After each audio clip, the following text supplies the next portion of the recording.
से कुछ और बाकी नहीं, खुमारी में तेरी ही रहता न देखा है तुझ सा हंसी। ये पागलपन है या है दीवानापन,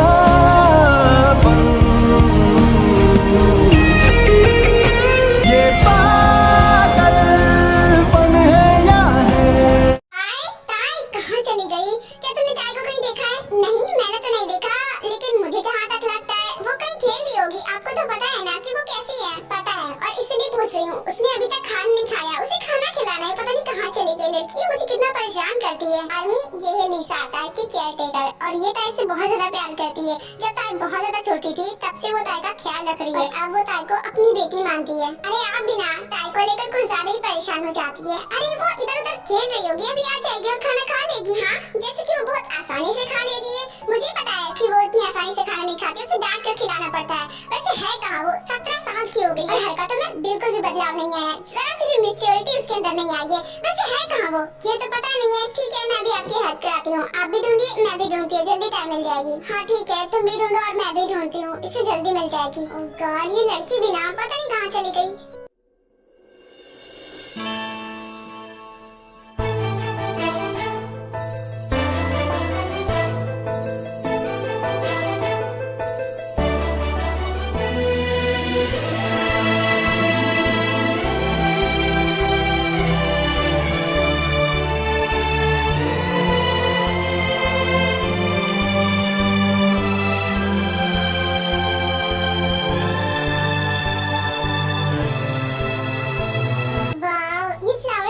अच्छे लग रहे हैं। मम्मा मुझे डांटेंगी, लेकिन मुझे इससे कोई फर्क नहीं पड़ता। मैंने उनके लिए तो बनाया है, बहुत खुश हो जाएंगी। वो मेरा कितना ज्यादा ख्याल रखती है, मेरा भी तो फर्ज है ना कि मैं भी उनका ख्याल रखूं। इसलिए मैं उन्हें ये फ्लावर का बुके दूंगी। वाओ, कितनी स्मार्ट हूँ मैं। वो रहता है, फाइनली मिल ही गई। कितना दौड़ाया मुझे। खैर देखती हूँ क्या कर रही है। ताई, तो तुम यहाँ हो? मैं तुम्हें कहाँ कहाँ ढूंढ रही हूँ। ओह नो, मम्मा ने तो मुझे ढूंढ लिया। अब वो मुझे बहुत ज्यादा डांटेंगी, मेरा सरप्राइज भी खराब हो जाएगा। आदमी, इसका नाम है ताई, और ये अभी 18 प्लस नहीं हुई है, ये अभी 17 ईयर ओल्ड है। का बिहेवियर अभी भी बिल्कुल बच्चों तरह है, उसमें अभी थोड़ी सी भी मैच्योरिटी नहीं आई है। और इसकी वजह ये है कि अभी तक ताई ने बाहरी दुनिया देखी ही नहीं है, उसे बाहरी दुनिया के बारे में कुछ भी नहीं पता, क्योंकि ताई एक ऑर्फनेज गर्ल है। हाँ, वो ऑर्फनेज में रहती है बचपन से। उसे नहीं पता कि उसके मॉम डैड कौन है। वो लिसा को अपनी मॉम मानती है, बिकॉज जब वो ऑर्फनेज में आई थी तो बहुत ही ज्यादा छोटी थी, इसीलिए उसे बिल्कुल भी होश नहीं था कि उसकी मॉम डैड कौन है। ताई को बाहरी दुनिया के बारे में कुछ भी नहीं पता होता है, उसे इतना तक नहीं पता होता है कि फोन को यूज कैसे करते हैं, बिकॉज आज तक उसने फोन यूज ही नहीं किया है। ताई, मैं तुम्हें यहाँ पूरे ऑर्फनेज में ढूंढ रही हूँ, और तुम यहाँ पर कर क्या रही हो? तुम्हें पता है ना कि तुमने अभी तक खाना नहीं खाया है, बिना खाए क्यों चली जाती हो? सॉरी मम्मा, वो एक्चुअली मुझे भूख नहीं लगी थी ना, तो बस इसलिए मैंने सोचा कि मैं बाद में खा लूंगी, क्योंकि मैं आपके लिए ये गिफ्ट तैयार कर रही थी। आप मेरा कितना ख्याल रखती हो, मेरी कितनी फिक्र करती हो, तो इसलिए मैंने सोचा कि मैं आपको ये फ्लावर का बुके दे दूं।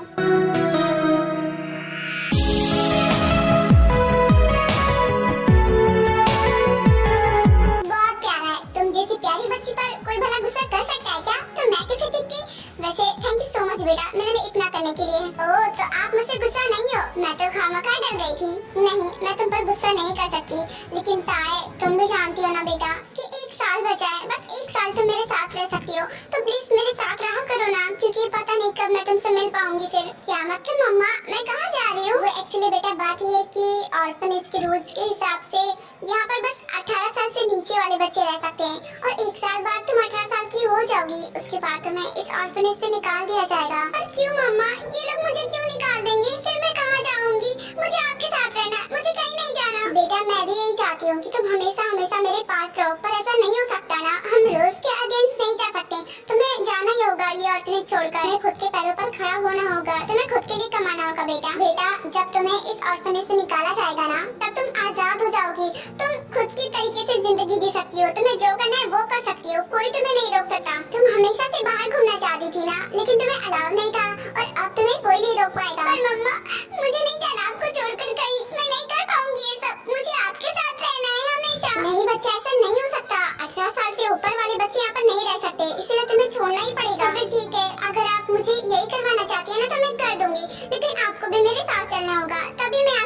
जाऊंगी, हम अपना अलग घर ले लेंगे और वहाँ पर साथ में रहेंगे, है ना मम्मा? सॉरी बेटा, बट मैं ऐसा नहीं कर सकती। मैं यहाँ पर काम करती हूँ और बहुत सालों से काम करती हूँ, इसलिए मैं ये काम नहीं छोड़ सकती और यहाँ से जा भी नहीं सकती। आई एम सॉरी बेटा, तुम्हें अब अकेले रहना पड़ेगा। डोंट वरी बेटा, स्टार्टिंग में तुम्हें थोड़ा सा डर लगेगा, तुम्हें सब नया नया लगेगा, लेकिन धीरे धीरे तुम्हें उन सब चीजों की आदत पड़ जाएगी। क्या हुआ? मेरी बेबी बियर मुझसे नाराज हो गई क्या? I'm sorry बेटा, पर मैं क्या करूं? मेरे बस में तो कुछ है ही नहीं। ये तो होकर रहेगा तो मैं मुझे छोड़कर जाना ही पड़ेगा। पर मैं अपनी बच्ची को ऐसे अकेला तो नहीं छोड़ सकती ना। उस सोसाइटी को मैं बहुत अच्छे से जानती हूँ, वो लोग बहुत खराब है। अगर मेरी बच्ची के साथ ऐसा वैसा कुछ हो गया तो नहीं, मुझे उसके लिए बहुत डर लग रहा है। मुझे उसके लिए कुछ करना ही पड़ेगा। मैं उसे अकेले तो नहीं जाने दूंगी।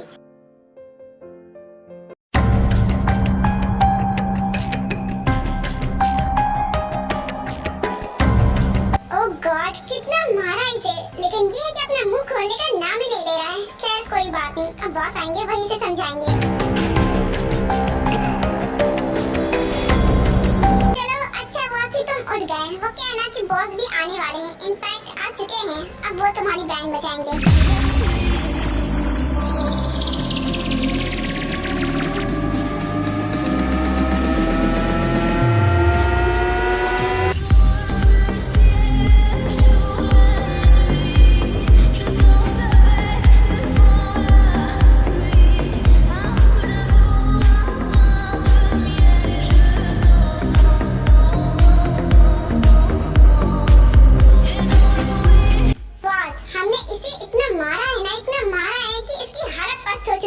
लेकिन ये है कि मुंह खोलने का नाम नहीं ले रहा है। बहुत ठीक है बॉस, इसका मतलब ये है कि हम बस इतनी देर से इस पर अपनी एनर्जी वेस्ट कर रहे थे और अब इस पर और टाइम वेस्ट करना बेवकूफी होगा, क्योंकि ये अब कुछ नहीं बोलने वाला।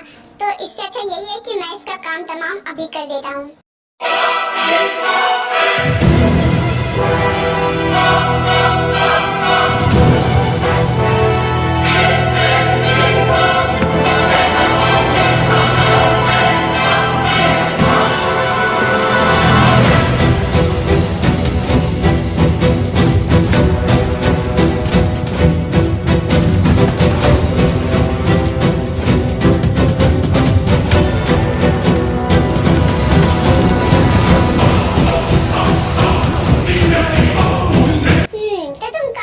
वो क्या है ना, मैं तुम्हें अभी नहीं मार सकता। मुझे किसी इम्पोर्टेंट काम से जाना है, तो इस वजह से मुझे वो काम खत्म करना पड़ेगा।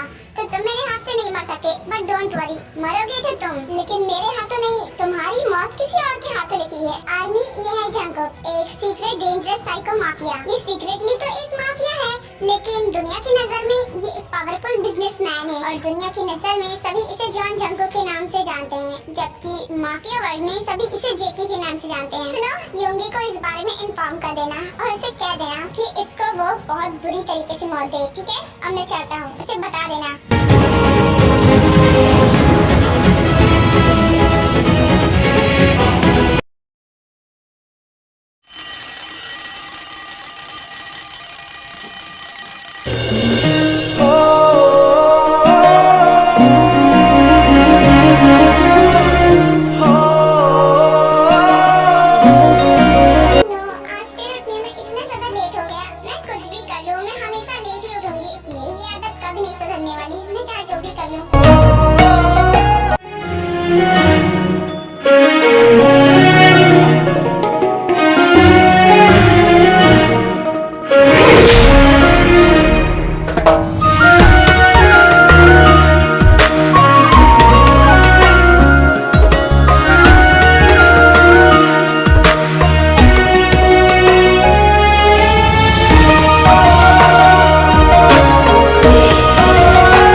कौन सा पहनूं समझ में नहीं आ रहा। वैसे मेरे को तो सारे ड्रेसेस अच्छे लगते हैं, इसलिए तो मैं कंफ्यूज हो जाती हूँ। जिमिन, ये तो क्या कर रही है? जल्दी से कोई ड्रेस सेलेक्ट करो और जल्दी से पहनकर जाओ ऑफिस, बहुत अर्जेंट है। सर ने मुझसे कहा था कि आज जल्दी से आ जाना है। क्या करूँ कुछ समझ में नहीं आ रहा, जल्दी से तैयार हो जाती हूँ। जिमिन। ये क्यूट और बहुत ही ज्यादा नॉटी है और साथ ही साथ में बहुत ही ज्यादा इंटेलिजेंट है और ये एक सीक्रेट स्पाई है। इसके बारे में कोई नहीं जानता बट ये एक स्पाई है। इसकी मॉम डैड कहाँ है ये तो इसे भी नहीं पता, तो मुझे कैसे पता होगा? ये आपको बाद में पता चलेगा। और ये अपनी मॉम डैड के बिना अकेली ही रहती है। ये भी ऑर्फनेज में पली बड़ी है। जब ये 18 साल की हो गई थी तो ऑर्फनेज से निकाल दिया गया था इसे। इस वजह से इसने स्पाई का काम स्टार्ट कर दिया था। सुनो, सारा सामान कार में रखवा दिया ना? कुछ छूटा उटा तो नहीं है? नहीं सर, कुछ भी नहीं छूटा है। मैंने देख कर सारा सामान रखवा दिया है। वैसे सर, आप ऑर्फनेज सच में जाएंगे बच्चों को ये गिफ्ट देने? मतलब मुझे यकीन नहीं हो रहा है। आप क्यों जा रहे हैं सर? वैसे मुझे टाइम वेस्ट करना बिल्कुल भी पसंद नहीं है, लेकिन ये काम मॉम का है और अगर मैंने मॉम का काम नहीं किया तो फालतू में गुस्सा करेंगे और इससे अच्छा यही है कि मैं मॉम का काम कर दूं। अब चलो। जी सर, चलिए।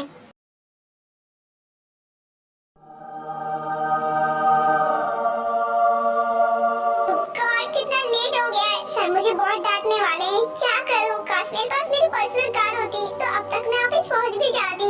कोई बात नहीं जी, मैं जल्दी कार ले लेंगे, उसके बाद ऑफिस टाइम से पहुंचेंगे। ओह नो, ग्रीन लाइट होने वाली है। मुझे जल्दी यहाँ से निकलना होगा।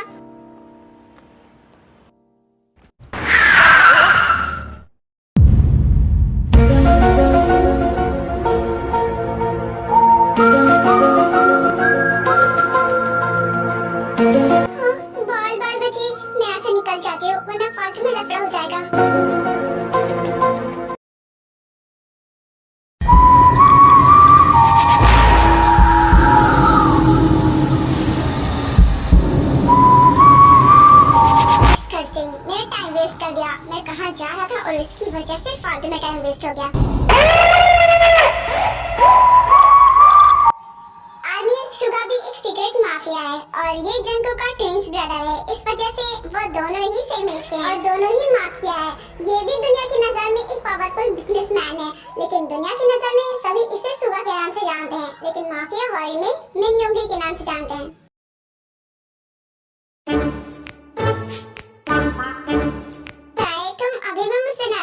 देखो, अब ये नाराजगी छोड़ो, जाओ जाकर गिफ्ट ले लो। देखो, बाहर सभी बच्चों को गिफ्ट्स मिल रहे हैं, क्या तुम्हें नहीं चाहिए?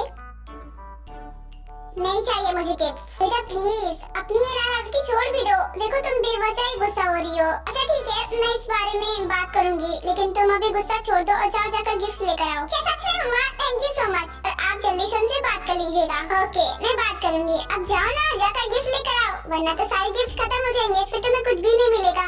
ओके मम्मा, मैं गिफ्ट तो ले आऊंगी, लेकिन ये तो बताओ कि इतने सारे गिफ्ट आए कहाँ से और कौन दे रहा है? एक्चुअली बेटा, वो इस शहर का नंबर 1 बिजनेसमैन है, वही आया गिफ्ट देने के लिए। जाओ जाकर गिफ्ट ले लो। तुम्हें पता है बेटा, वो बहुत ही ज्यादा रिच है और इस वजह से उसके सारे गिफ्ट एक्सपेंसिव है। ओह ऐसी बात है। ओके मम्मा, मैं गिफ्ट लेकर आती हूँ। उसके बाद ताई गिफ्ट लेने के लिए बाहर आ जाती है। वो तो ये है वो रिच इंसान जो सबको गिफ्ट बांट रहा है। वैसे गिफ्ट तो बहुत महंगे महंगे लग रहे हैं, पता नहीं मुझे क्या मिलेगा। उसके बाद बारी बारी करके जंकुक सारे बच्चों को गिफ्ट दे देता है और अब बारी आती है टेकी। हाँ, ये जूस मेरे लिए कोई गिफ्ट नहीं है क्या?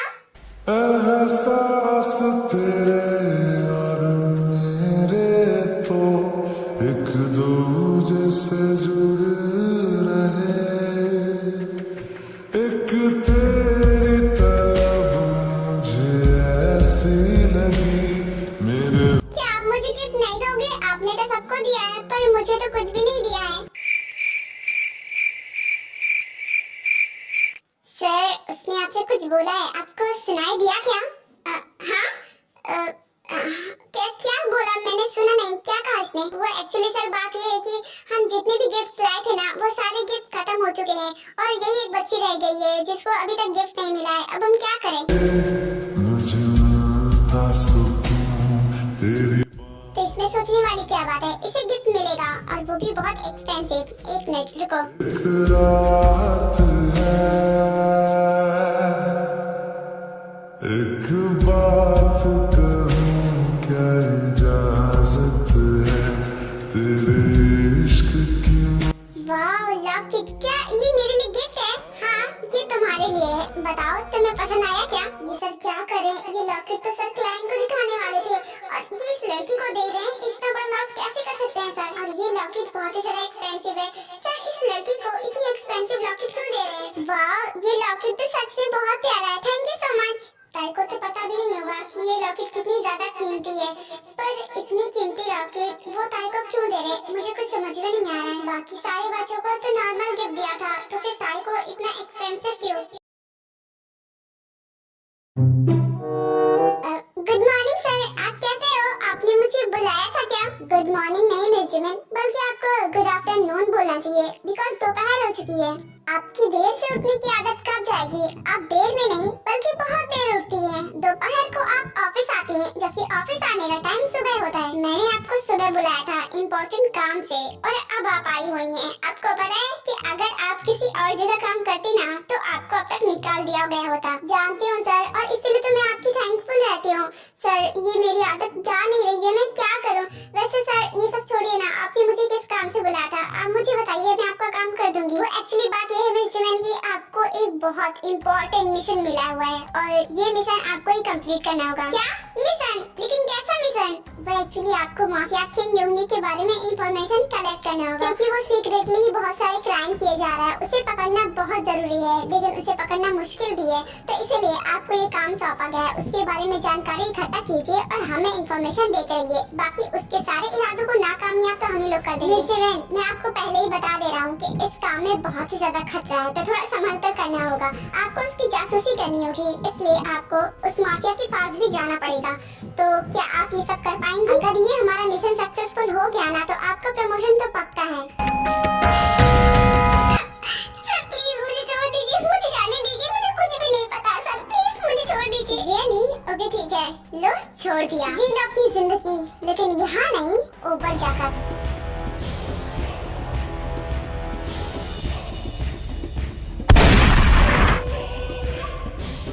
Happy journey. आई होप कि ये स्टोरी आपको पसंद आई होगी। अगर पसंद आई है तो प्लीज लाइक, शेयर और सब्सक्राइब कर देना। और आपको ये स्टोरी कैसी लगी ये भी कमेंट में जरूर बता देना। और हाँ, ये भी जरूर बताना कि मैं इसे कंटिन्यू करूँ या फिर नहीं। अगर आपको पसंद नहीं आएगी तो फिर मैं इसे कंटिन्यू नहीं करूँगी, इसकी जगह कोई दूसरी स्टोरी सोच लूंगी। तो आप मुझे बताएं कि आपको ये स्टोरी कैसी लगी। एंड हाँ, अगर इसका अच्छा रिस्पॉन्स नहीं आया तो मुझे समझ में आ जाएगा कि आप लोगों को ये स्टोरी कुछ खास पसंद नहीं आई है, तो मैं इसे कंटिन्यू नहीं करूँगी।